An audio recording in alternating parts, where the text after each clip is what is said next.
being here in Atlanta? Certainly. Well, first of all, we're honored to play against a program like Texas A&M. Certainly what they're doing now under Coach Sumlin and their history, their tradition. Obviously one of the more exciting teams in all of college football over the last couple of seasons. It's been fun to watch them until you had to start watching them to prepare for them. That changes a great deal then. Our week has been special. It's been diverse in the events. I've watched our players enjoy every part of it, from playing games at Dave & Buster's to an incredible FCA breakfast, a great message that was delivered there by Derek Brooks and Steve Fitzhugh. And then from kart riding to visiting Children's Hospital to the Martin Luther King Jr. experience yesterday. You said it best when you say live, laugh, and learn. And we've been able to do all of that and practice a little football. So we're very appreciative of Gary, your leadership and the organization, the communication that you've given us for the Chick-fil-A Bowl. So I'm glad, I'm sure like Kevin is, it's time to play football now. But Yep. It's been a great week. All right, thanks, Coach. Coach Sumlin, your comments on your experience so far. You bet. I just want to echo what David just said. I think look out, for us, it's been a unique experience. I had players raise their hand. How many of you guys have ever been to Atlanta? I think we've got 4 or 5 guys on our whole team that have ever been here. And so it's everywhere we go has been exciting. And just like David said, the competitions outside of football, Dave & Buster's, the Children's Hospital visit, just the whole bowl experience here has been great. Gary, thank you for your hospitality and all the Chick-fil-A people. It's been very, very special. And just like David said, we've had the opportunity to practice and being at Georgia Dome. As soon as we walk in there, you can feel the energy level of the team pick up. So many great players, so many great football games that have been played in that building. It's a real honor to be here. And for us from the SEC, I think, as a coach, you're always looking down the road. And, there's a pretty important game here that's played at the end of the SEC season with the championship game. And with this bowl game moving, being a part of the championship series that's coming up, hopefully this will be a great experience for our young players and will give us an opportunity to maybe get back here and play a few more times. So it's been a great experience for us, and just like everybody else, our fans are rolling in, and we're getting ready to play a great football game in an unopposed time spot, which helps both our programs and our universities, and just a great experience. All right, thanks, Coach. All right, we'll go ahead and open it up for questions. Raise your hand. We'll get a microphone to you. All right, where are we going to start? Well, we've done a good job. Well, that's easy. I'll tell you what. All right, thanks, gentlemen. See you tomorrow. Chuck Oliver. Thank you, sir.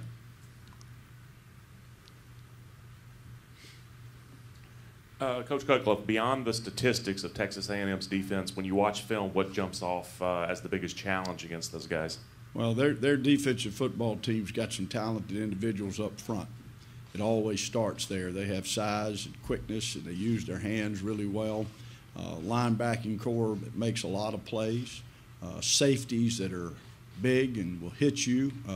Corners that can run. I mean, they've got the right ingredients. They play in a league to where they're challenged every week in a huge way. And so these are tested, experienced football players. And so the thing that challenges us the most is we've got to be consistent. We've got to manage the down and distance. We can't have a bunch of bad plays and be successful against their defense. Okay, back here in the back. Coach Cutcliffe, what did you learn from the team's first experience with their bowl last year, going to the Belk Bowl, and how have you been able to apply that going into this year's bowl game?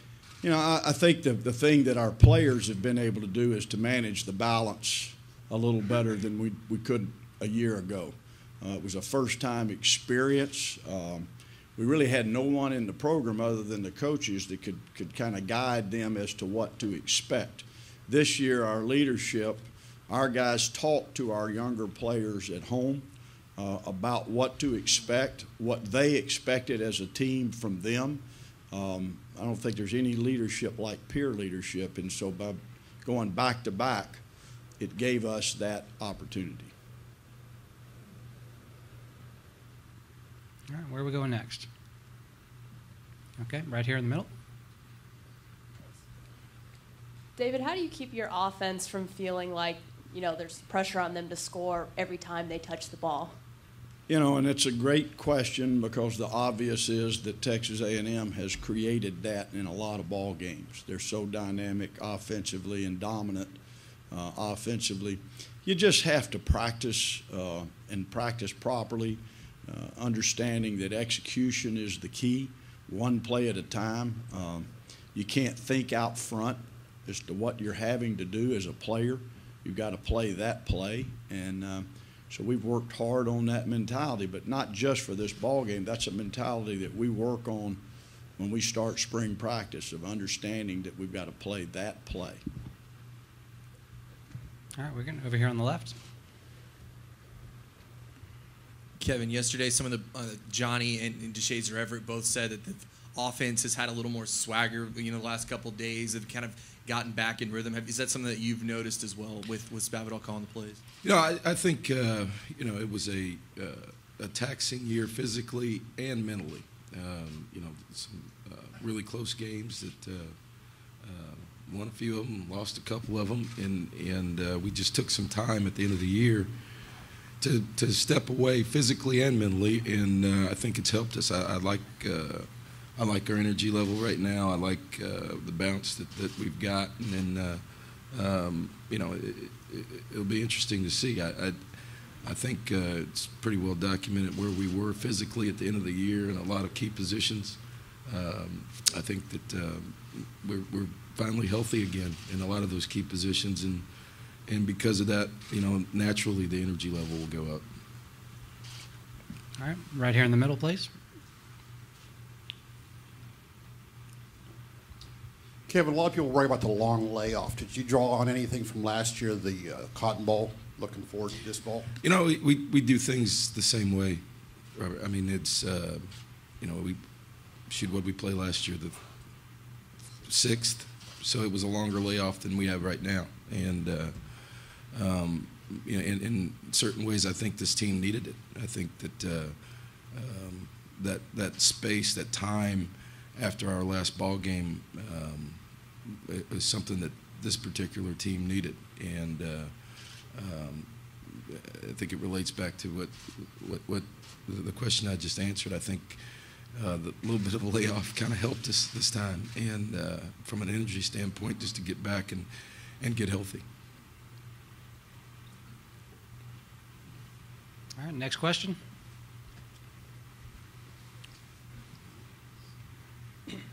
Yeah, this is for both coaches. So you talked a little bit about your experiences this week. How does this bowl week compare with others you've experienced in the past, and how well suited is it to host the college football playoffs next year? Go ahead.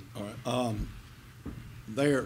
We have very experienced people running this bowl game, and you can always tell. It's all about organization and communication. You've got a great venue in Atlanta, as Kevin mentioned. Young people are going to have a good time here. There's a lot of things to do. But if you're not organized well, if you don't have a plan, which they have, it can get difficult because we're here to play a football game. You've got to have meetings. You've got to have preparation. You've got to give a squad and coaches adequate time to work. They're able to do that. The events were precisely on time. They ended on time. You have an itinerary. You like to stay on schedule. So with that said, they are very prepared to handle any magnitude of football game. As the stakes go up in a playoff, obviously it's a bigger game, and preparation is more of the key. And all you would do would alter a little bit of that, but still stay organized and communicate well, which is what certainly the Chick-fil-A Bowl people do.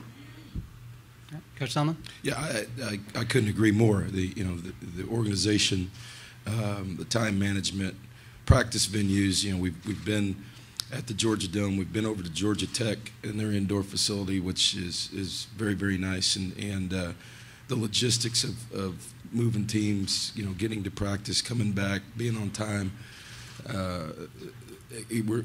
Chick-fil-A Bowl people have been extremely organized, and you can see why. This will be part of the playoff series, and what a great city this is. Right here, a lot of things for our players to do, but as David said, I think the organization has been the key with the events that have been competitive outside. Going to the Hawks game, being at the Children's Hospital, doing things in the community, but also the organization of the practice sites and the logistics of travel between the hotels. It's been wonderful, and that comes with experience and leadership, and you can see why that this particular bowl game will be part of a bigger picture down the road. Okay, here in the back. Coach Sumlin, how much have the players and everybody in your program embraced the opportunity to do something that's never been done at A&M, and you're now on the eve of the game and winning 3 straight bowl games? It's I think it's every year you're looking for something different, and for our seniors, I think it's a big deal. I think in the many years that we've played football at Texas A&M, for any player or any team to do something that's never been done is something that you can always have, and something you can talk about forever. Like our seniors last year, with only 4 teams to win 11 or more games, and for this group to have that opportunity can really keep setting a standard for this program, and I think it's important to them. Okay, here in the second row. David, last year when you guys got to the Belk Bowl, you said you knew they would play well because they had prepared so well. I'm curious what your assessment is this year on that front, given you've had some distractions with injuries and suspension and things like that. We have practiced really, really well. I'm a big believer, obviously, as you well know, in that, and we've had things that we've had to deal with all season, and since we've been at Duke, and it's been no different in the bowl preparation. We've just picked up and continued to go practice. Again, I'll mention our peer leadership, our captains, our seniors. This is important to them, as Kevin just mentioned. It's seniors' last football game, and so it's going to be important to them, and they have set the tempo well. We prepared well in Durham, and we certainly have done the same thing here. Okay, right here, second row. Coach Sumlin, you mentioned that it had been a physically taxing year, and some younger players have had to step up, particularly in the front 7. Would you mind talking a little bit about how that's helped the team and which players have really stood out? Well, it's this time of year, you're pretty much over with being young. They've been playing since the first game, and 13 games into this thing, you've got some experience, and they've been through a little bit more than what they probably thought they were going to be involved in earlier in this season. So we depend on them a lot. This will be a big game for a lot of our younger players.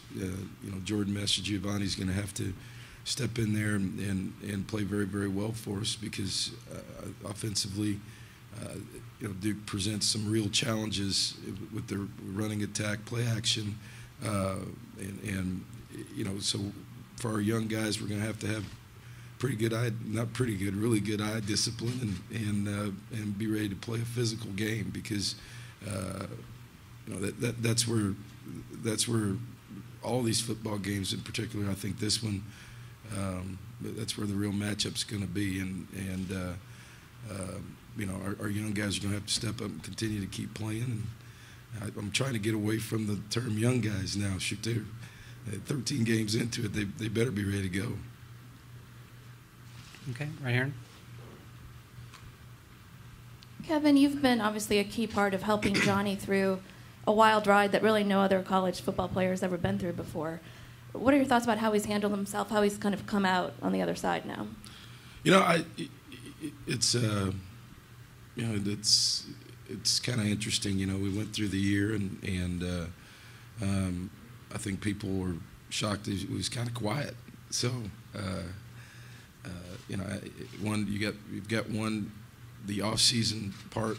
Then we got to the football season. I think he was extremely focused this year. I think he moved from an athlete that was playing quarterback to a quarterback that's an athlete. I think he's improved as a passer, improved in his knowledge of not only what we're doing, but his knowledge of defenses, and I think that shows. That being said, it's kind of crazy. We ran him a lot more last year. He didn't get hurt. This year he didn't run as much, and you get hit a hand on a helmet or a couple of things here and there, and so that's just kind of how it bounces. And I think, as I said, the last couple of weeks, the layoff, in a certain respect, helps us, not just for him, but for a number of players on our team, as you said, because it was we kind of limped into the end of the year. Okay, back here in the back. This is for Coach Cutcliffe. We're talking about Johnny Manziel. What do you think about him and trying to contain him? I mean, that's going to be a big part of keeping these guys at bay.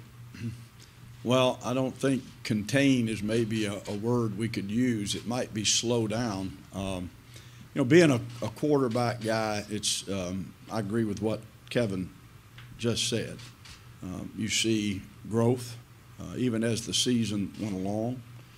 He's an outstanding quarterback. He's not just an athlete. He beats you in a lot of different ways, and certainly he's got a great receiving core.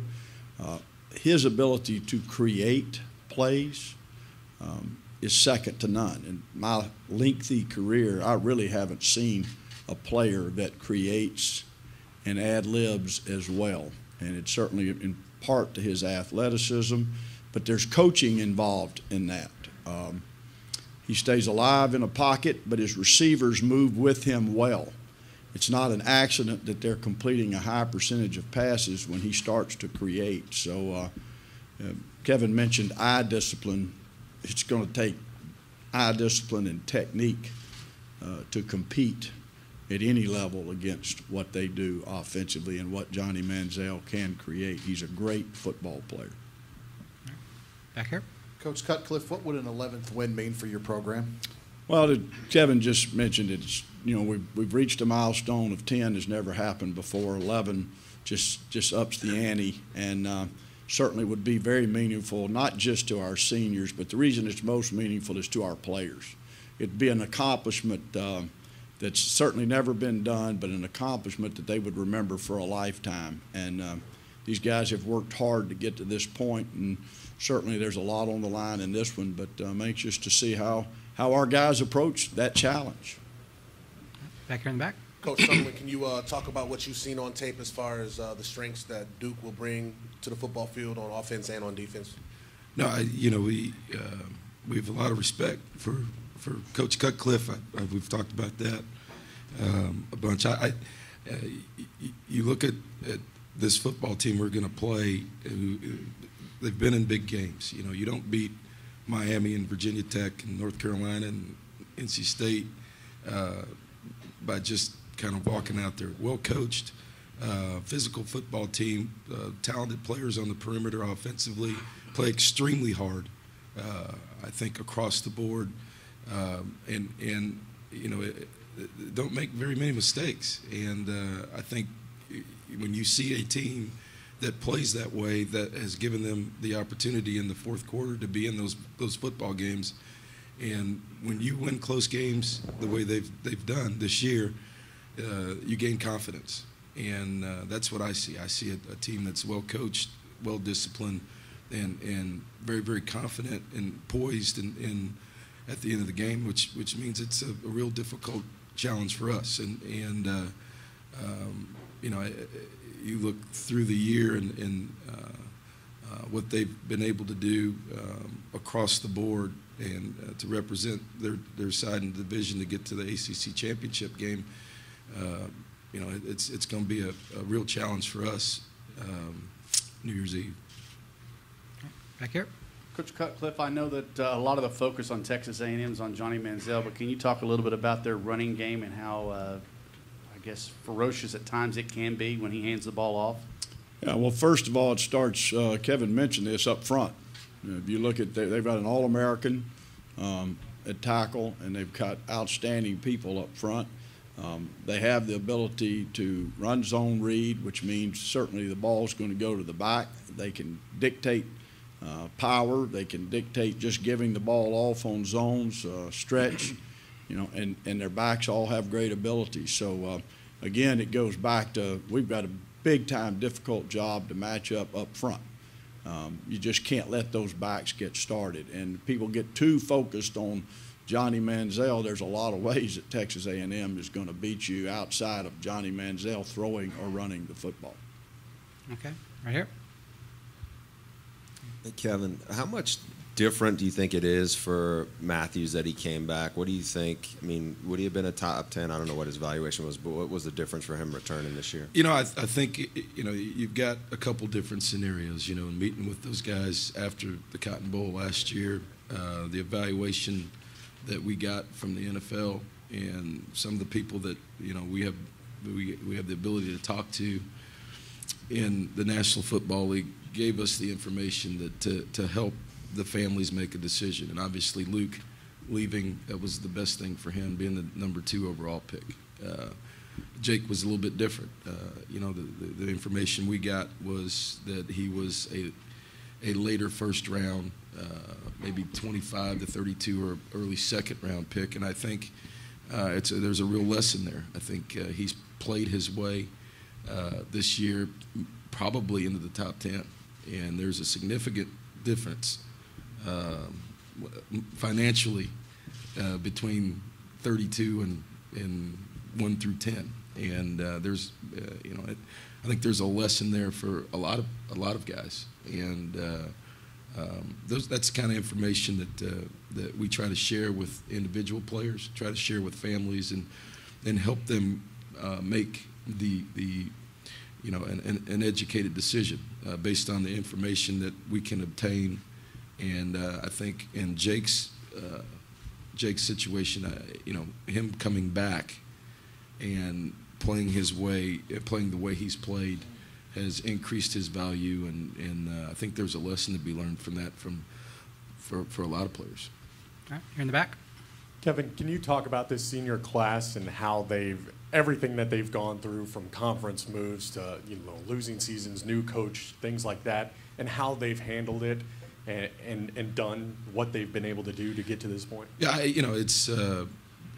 it's really amazing. I was just talking with those guys yesterday. They came to Texas A&M, and you look up 4 years, 5 years later, you're playing in a new league. You got a new coach. You got all kinds of new facilities.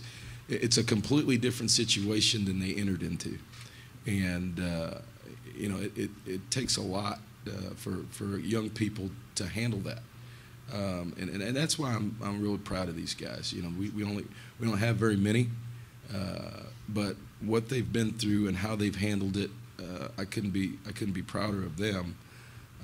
Number one, because we've had a number of them graduate before we even got here to the bowl site, and ultimately that's what we're in this for. And these guys have accepted not only the move to the league, they accepted me and a new coaching staff, and have really done things the right way, and have really kind of set the tone. Not kind of, but have set the tone for where this program's headed, and I couldn't be more appreciative of them. Okay, right over here on the left. Kevin, I was wondering if you talked about Manziel and then Matthews' decision on coming back. One of the guys, Mike Evans, is going to have that decision. I wonder if you could just talk about the evolution that you've seen from him since you first saw him when you were at Houston to the player that he is now, just as a sophomore. Well, he played 1 year of high school football. So, by the way, we should have just played a basketball game. Your guys dunking, and our guys are dunking like crazy at the Atlanta Hawks game the other day. A bunch of basketball guys. he's improved. You know, he's really only played 3 years. He redshirted as a freshman, and has played 2 years of college football. Continues to get better. Big, strong guy. You know, his best days are ahead of him, I think. You know, because of the fact that he continues to get better, because he hasn't played a lot of football, but he's you know, he's got exceptional ability because of his size. And I think, as I've said before, the thing that I think separates him from a lot of people is the fact that he will play as hard without the ball as he plays with the ball, and as a blocker, as a you know, doing things that creates an attitude on the perimeter that we need. And you know, he's going to continue to get better. Corey? This for both of you. Obviously, you both had some pretty prolific quarterbacks in your time, David with the Mannings and Kevin with Johnny Manziel and Case Keenum before. What's the main ingredient or the key factor in taking that unique talent at a quarterback position and getting them to the point where they're, you know, at a whole other stratosphere? Go ahead. Well, you know, it's for me to be sitting here and for you to say that with a guy that and David that I have a huge amount of respect for. And developing quarterbacks and the approach to the game, and a guy that I steal stuff from all the time. He probably didn't know it. I probably watched more video of him as a younger coach, as an assistant coach, and what he's done and training tapes and different things. You know, we talk all the time about, you know, 3 areas of accuracy, of poise, and game management. And you know, when you have a guy that can get 2 of those 3, you've got a chance to win, I think. And when you have a guy that you get 3 of those 3, you're going to win a lot of games. And you know, that's something you continue to work on as a coach. And I think the thing that's different about Johnny is his ability to make our play call right, and whether it's a really, really bad call or not, he has the ability to change that, not only at the line of scrimmage but after the ball snap, which is a whole different dimension. You know, Kevin just mentioned something. All of them are different, number one. So I think the most important thing is to recognize their strengths and what they can do to beat people. Really, what he just said is when they call a play, there's 2 plays potentially are going to happen. One, the one they've got called, and then the one he's getting ready to execute when everything changes. And he does both of those well. With our guys, it's sometimes the same thing. When you train a quarterback, you want them to know everything you know, and then they have to be the functional part. They have to be the decision maker. So the thing that I've always done most is that when they step on campus, I'm making them make decisions.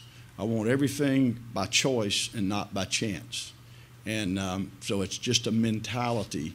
And then certainly we're not supposed to recruit them if they don't have the ability to be accurate with the ball, have command of the football, and be able to have the poise and the athleticism to play the position. But I really believe that it's always got to be choice, not chance. And you've got to make young people think that way. That's a big, big deal in their lives as they move forward, and it certainly is at quarterback. All right, we over here on the left. David, just following up on that, how much different? I know that your offense is a little different than when you had both the Mannings. How has that changed, maybe how you evaluate quarterbacks through the recruiting process than 10, 15 years ago? You know, first of all, let me say this in their defense. Peyton and Eli and Heath Schuler and others we've had are much more athletic than people think. They're just big, big guys. But we certainly made a decision as we got involved at Duke, trying to find the best way to win football games as to who we could recruit. So we really are a little more involved in looking for dual threat quarterbacks. We do want the ability to run the football. When we finished at Ole Miss, we had a young man by the name of Robert Lane that we had evolved into that in 2004 and was playing really, really well at the end of that season. So we've had a lot of this in our system. But it has changed, to be real honest with you, as to what we're looking for. It gets the numbers right for you a little bit. It's another hat that they have to defend in the run game. We're not an overly big, dominant, physical football team, so it allows us to be a little faster.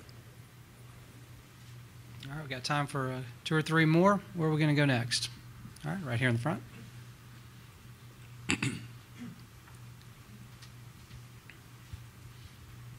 Coach Cutcliffe, how have you used the process of the bowl loss in Charlotte as motivation for your team this time around? And what would it mean to them to get the first bowl win for Duke in a really, really long time? I really didn't have to use it. I've said this back home, back during the spring. Our first team meeting after the Belt Bowl a year ago, I was really anxious. That was the first time we would have the 2013 team together. I had a sick feeling in my stomach for the way we lost the ball game. I knew we had prepared well and we played well, but we made the mistakes that get you beat. I was anxious to see the response of our team in that meeting, and I think that's where the roots of this team were. I didn't need to say a lot. I saw and felt the same things that I was feeling in that team, in the leadership of that team. The term finish was one that the players coined themselves. And, we didn't finish. We didn't finish the fourth quarter. We didn't finish the season. It's a big challenge when you're playing in a bowl game, particularly one of this magnitude. You're playing against a great football team. So to finish is not going to be easy. And so we took from that point on, nothing we were going to do was going to be easy. And you hope that's enough. But the bottom line is it's the process. They've been through the process now. Win or lose, they've been through the process. We're better. We're better for having lost that game, as hard as it is to say that, than maybe if we had found a way to win late. So we'll see how we finish. All right, back here, Larry. A little holiday humor for you. I don't know if you saw the game yesterday, but the Falcons gave up more sacks than you guys probably would give up combined tomorrow. Coach, someone just curious, you've got your young man, Matthews, and a lot of the draft boards that the Falcons may be looking at him. Talk about his skill set and how he fits in the next level with possibly coming here to Atlanta. Well, he's obviously comes from great bloodlines. It starts there.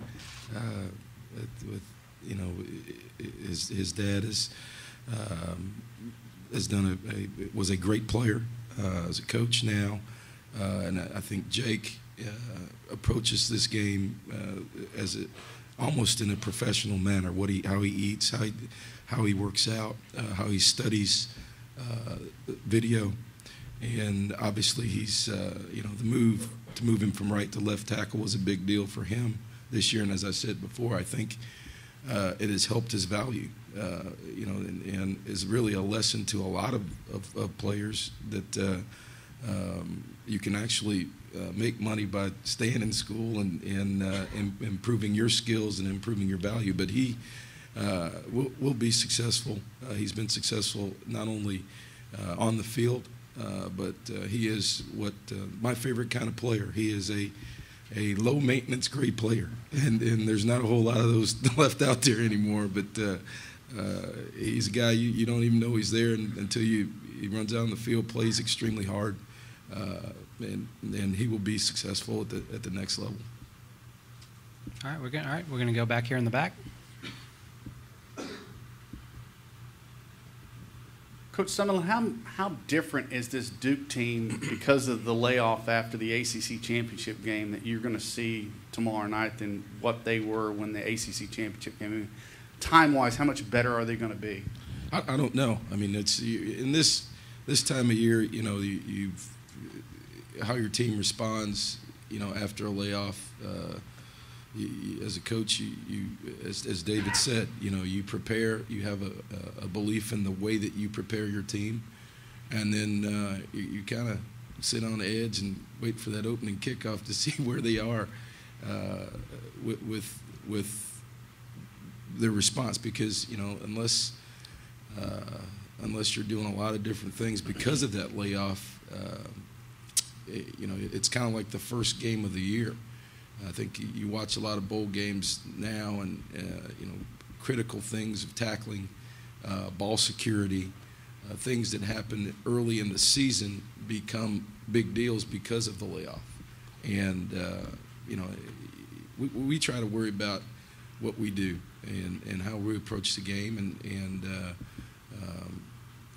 I think, as I said before, I like how we've prepared, particularly since we've been here in Atlanta, and I'm anxious to see how our guys are going to respond New Year's Eve. All right, time for a couple more. We'll go right back here. Coach Cutcliffe, how much have you talked about that, the start of the ACC championship game, the intensity that your team came out with and whatnot, and being able to sustain that going into this bowl game, and how much of an impact that can be if they have that type of intensity for 60 minutes? We played well early, as everyone knows, in that ball game. We couldn't sustain it. You certainly know, and we've talked about it, to play a team of this magnitude, you've got to sustain that intensity level and that level of execution, really, for 60 minutes. And we can't get ourselves behind in a game like we did. So it goes back to preparation. It goes back to practice. You can be emotional, certainly need to be. You need to be intense, but you've got to execute. And so our focus has been on execution and sustaining that execution from the very beginning of practice all the way through to the end. That's the best way to learn to play a complete game.